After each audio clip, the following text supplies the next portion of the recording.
Mais vous devrez comprendre que cette affaire dont nous avons l'honneur de défendre, dans l'intérêt de notre client, le Premier ministre Ibrahima Kassory Fofana, comporte deux aspects. Il y a un aspect principalement judiciaire et un aspect politique. Un aspect politique parce que vous ne l'ignorez pas. Notre client est un homme politique, est un leader politique. Un leader politique est fait pour mener la bataille de l'opinion.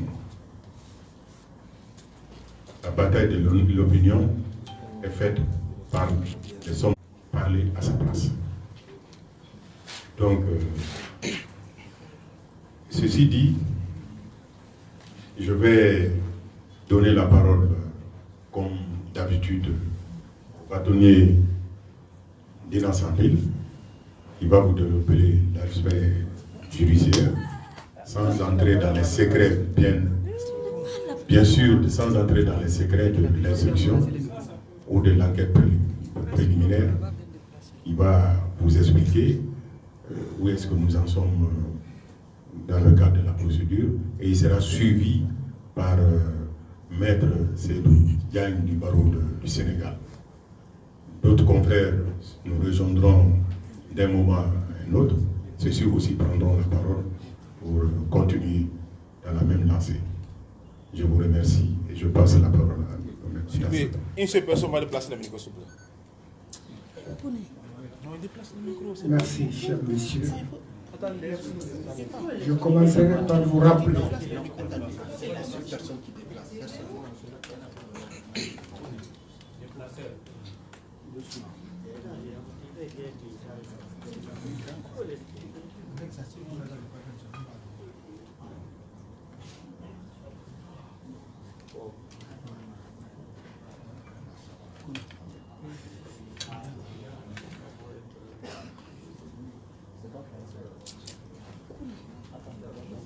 même mon micro sur le téléphone là.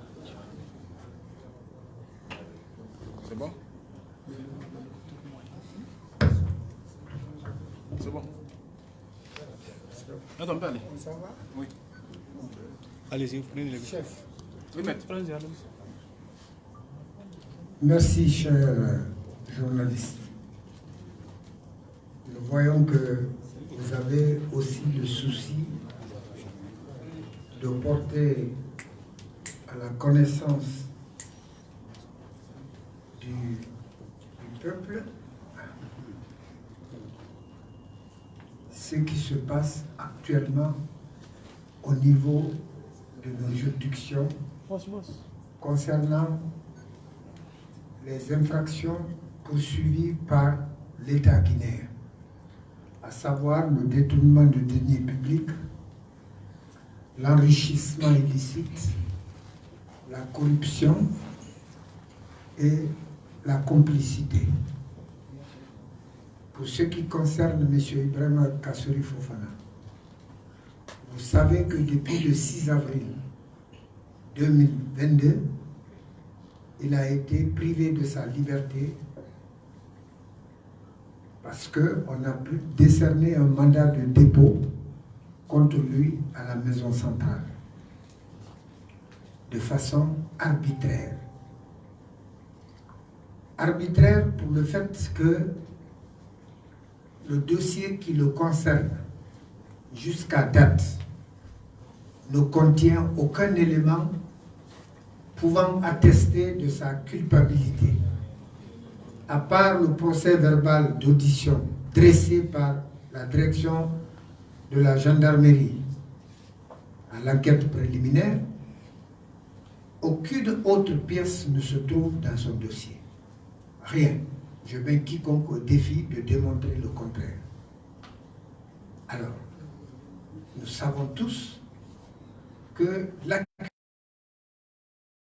constat, il faut avoir constaté la disparition de quelque chose pour vous lancer à sa recherche, éventuellement à la poursuite de celui qui l'aura pris. Mais on ne va pas d'abord arrêter quelqu'un. Personne ne sait jusque-là. Pourquoi alors? La preuve n'est pas faite. Ensuite, on le prive quand même de sa liberté, en sachant au préalable que c'est la liberté qui est le principe, qui ne va pas s'échapper. Il ne va pas quitter le pays. Si on n'a pas la garantie qu'il ne va pas intimider les témoins, si on n'a pas la garantie qu'il ne va pas détruire les preuves, dans le cas d'espèce, Kassory a quitté les affaires depuis le 5 septembre 2021. Il a fait l'objet d'arrestation le 6 avril 2022, soit 7 mois après. Pendant 7 mois, n'avait-il pas la possibilité de partir s'il se reprochait quelque chose? Ne pouvait-il pas intimider s'il y avait des témoins, etc., etc. En violation de toutes ces règles, on l'arrête. Mais on l'arrête sur la base imaginaire d'une procédure de flagrant délit. C'est le délit pour la commission de laquelle on a trouvé l'auteur sur place, la main dans le sac. Kassory a été arrêté 7 mois après la cessation de ses fonctions. Donc on ne peut pas dire qu'on a pris la main dans le sac. Il n'a pas été pris parce que ce qui a disparu a été retrouvé dans ses mains. Il n'a pas été arrêté parce qu'il portait les traces de l'infraction. Alors, comment on peut dire que dans ce cas, il y a flagrant délit? Or, c'est pour les besoins du flagrant délit que le procureur a la possibilité, on ne dit même pas le droit, on ne dit même pas l'obligation, on dit possibilité de mandat de dépôt, en attendant que le lendemain, le procès s'organise dans le cas d'espèce. On laisse l'appréciation à chacun. Aux arrêts simplement. Donc l'imagination de la procédure de flagrant délit n'avait pour but que de priver Kassory Fofana et sa suite de leur liberté. Est-ce que vous vous êtes rendu compte que ni le jour même, parce qu'il devait être traduit immédiatement devant la juridiction de jugement, ni le lendemain, ni le surlendemain, et jusqu'à présent, aucun procès n'a été organisé de ce pays.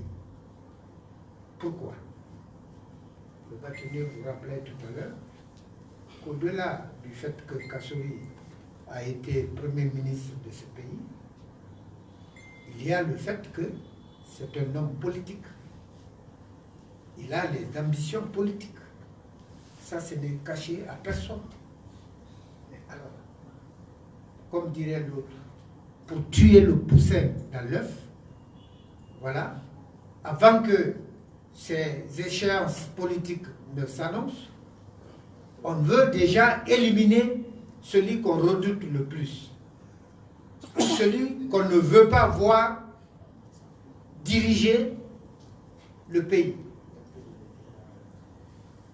Alors, dans ces conditions, est-ce que vous serez d'accord avec nous pour dire que l'annonce qui avait été faite par le CNRD à la personne de son chef, selon laquelle annonce que désormais c'est la justice qui sera la boussole des actions de l'État en Guinée, est-ce que cela est respecté dans ces conditions?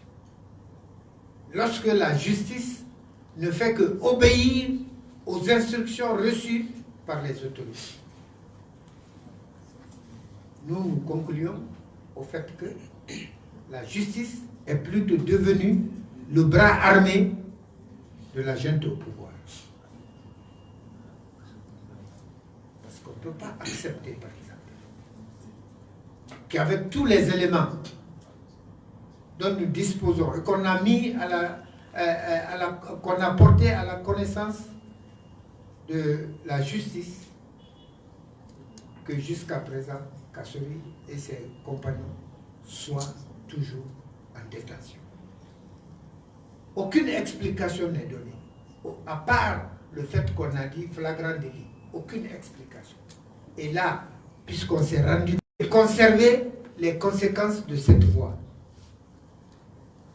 Si on abandonne le flagrant délit, mais on lève le mandat de dépôt. Parce que c'est par le flagrant délit que le mandat de dépôt a été aménagé. La procédure de l'instruction, chaque événement en Guinée, nous sommes obligés de reprendre tout à zéro. En 1958, on a repris tout à zéro après le départ des Français. On a repris tout à zéro après la mort de Sékou Touré. En 1998, je pense, 2008, on a tout repris à zéro après la mort de Lansana Conté. Et aujourd'hui,